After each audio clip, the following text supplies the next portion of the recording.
श्री गुरुदेव दत्त.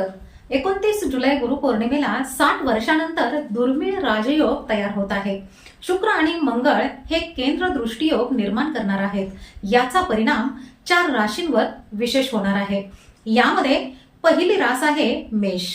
मेष राशीच्या लोकांनो, आता तुमची रखडलेली कामे वेगाने पूर्ण होऊ शकतात. अचानक एखादी चांगली बातमी तुम्हाला मिळेल.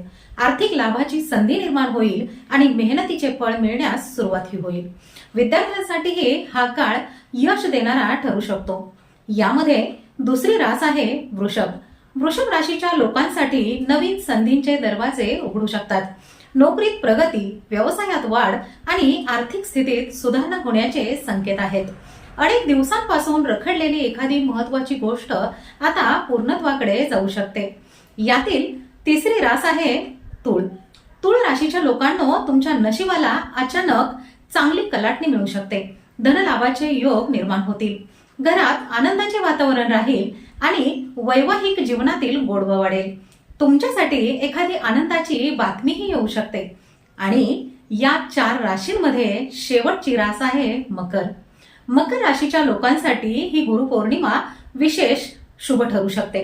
करिअरमध्ये प्रगती, नवीन जबाबदारी किंवा मोठी संधी मिळू शकते. आर्थिक स्थैर्य वाढेल आणि तुमच्या मेहनतीला योग्य ओळख मिळण्याचे योग आहेत. तुमची रास या 4 राशींमध्ये आहे का? कमेंटमध्ये नक्की लिहा. शुभम भवतु.